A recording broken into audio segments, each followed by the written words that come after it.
Welcome to the English Conversation Club podcast by Business English with Christina. Do you wish you had more confidence speaking English? The English Conversation Club is your global hub to boost fluency, network with inspiring professionals, and dive deep into today's hottest topics. Members get live conversation practice 7 times a week and so much more. We only open enrollments every few months, so join the wait list today if you don't want to miss out. The link is in the show notes. Now, let's dive into today's topic.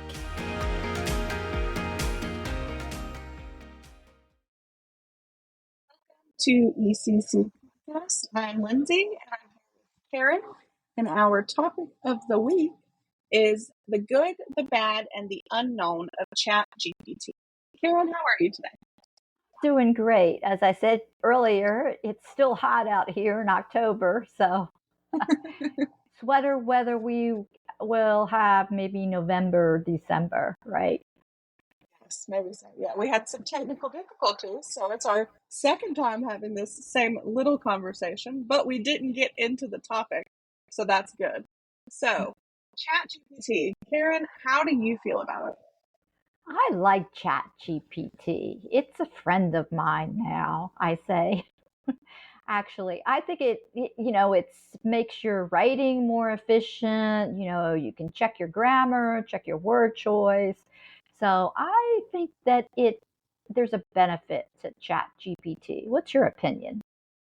I completely agree. So we will talk about the bad, but for me, I use ChatGPT daily, and it saves me so much time when I'm doing ECC prep, like, questions that we can ask our partners and vocabulary words and phrasal verbs that I would never think of because English is my only language. So I can't come up with things that I think that people want to know because I already know them. And I'm not a teacher type like you, not a coach. So for me, it takes all that busy work away. Good point. Very good point. Yeah, the only thing you have to, this is kind of like the bad, the only thing you have to do is kind of check ChatGPT, because sometimes I've used it and I'm like, no, that's not the right answer. So you do have to check everything it writes, because sometimes it gives you the wrong information, or they says, yes, this is the correct grammar, and it's really not. So sometimes it's not accurate. It's not 100% accurate. It's pretty close, but you still have to check it. Yeah. So I actually saw this on TikTok, and it's just a funny little thing that's going around. And you can ask how many R's are in strawberries, and ChatGPT is wrong. And it's like something that we think is so simple because we can look at the word and see that it has 3 R's. So it's just so funny that this thing is so intelligent, but it messes up like little simple things like that.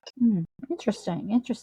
I didn't see that, but yeah, I could see how it can make like a stupid mistake like that. But I think it's getting better. It's improving. One thing is that it is improving, every week, every month. The more, and the way it's improving is people are using it. The more they use it, and the more that they're getting it, more intelligent use out of it, then they're probably correcting these mistakes. So they like that. I like it when people use it for free because it adds to the programming and everything. Yeah, I completely agree. I'm sure there's people online 24/7, like calibrating and seeing what they can do better because, like I said, I use it every day. And like every 2 or 3 days, they're like, can we give you 2 options and you tell me which one is better? And I'm like, heck yeah, like anything I can do to help make it better.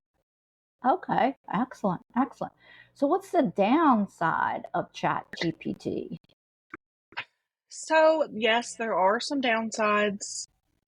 I would say just jobs in general, like in the article that we read. So, job displacement with automation capabilities, ChatGPT threatens job security in advertising, content creation, and customer service sectors.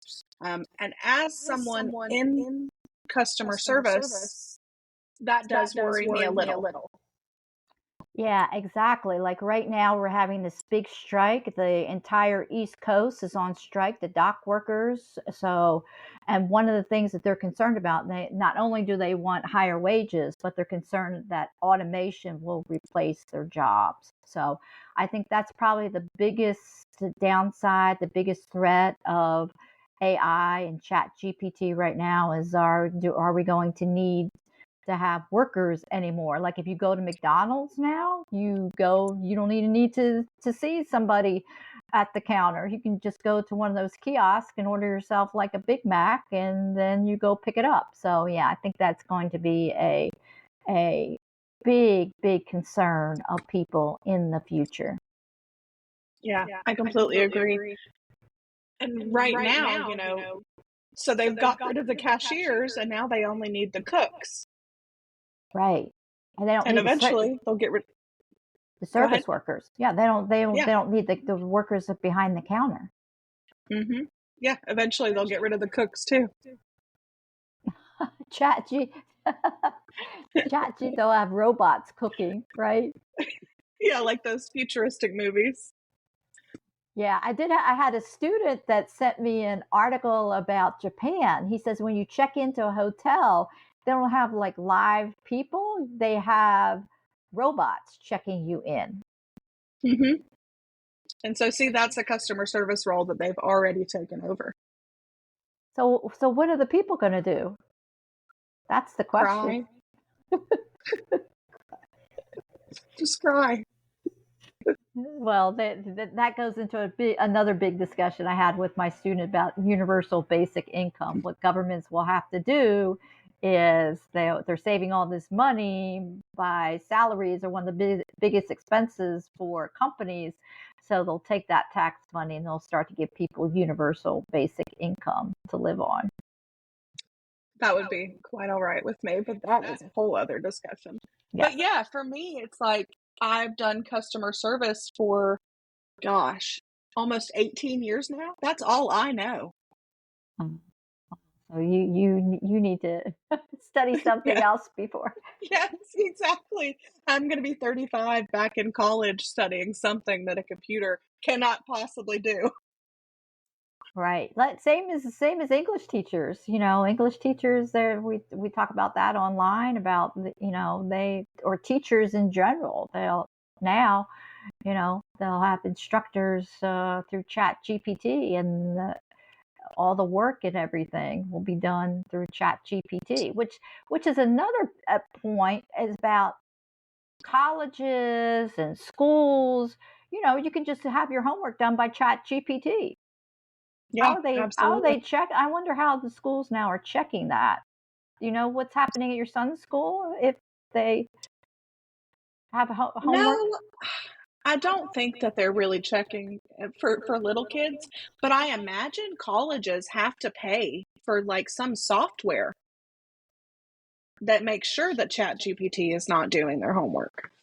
Before Chat GPT, I know when my son was in high school, like if he wrote a paper, he would have to submit it into this the software program to check for plagiarism.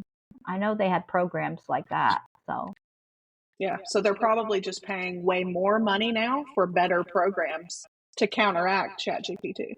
But the downside of that is if all the kids are now cheating, that means they're getting dumber, and that's not good for us. that goes back to our subject last week about the Google effect, right? Now kids Yes. are not remembering everything; they're just checking everything on their phone or they'll Google it. Yeah, so that's a good point. That's another downside of Chat GPT. Is it going to make us stupid or more stupid? We might already be there, right? Well, at least you didn't say stupider. Right. Yeah.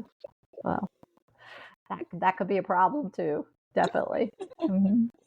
Yeah, so like I said, daily I really enjoy it, but it is kind of scary for the future. Yes. Like anything, there's plus and minuses of it. You got to take it with a Mm-hmm. grain of salt. Yeah. And I would just suggest for the young people to maybe do a job that they will never be able to replace, like a cop or a nurse. No, the medical field is being replaced too. Like if you go to, operations now are being done by robots and lasers. And so, yeah, the medical field is also going to change. Yeah.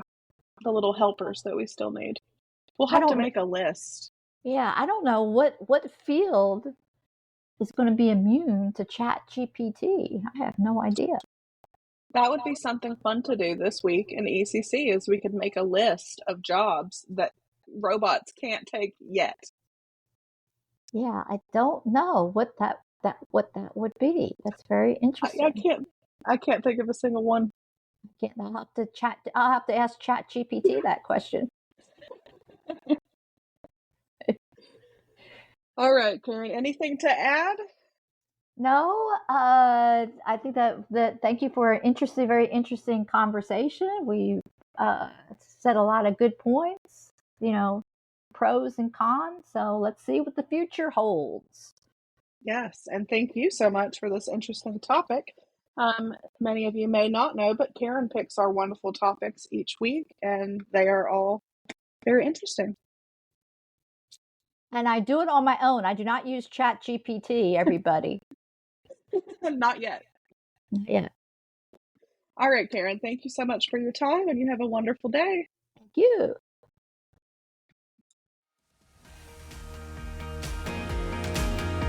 Thank you for listening. But if you want to become a member of a global tribe of inspiring professionals becoming confident in English, get on our wait list. You'll be the first to know when we open enrollments again, and you can become a part of the English Conversation Club. The link is in the show notes. This is Christina from Business English with Christina, and I'll talk to you soon.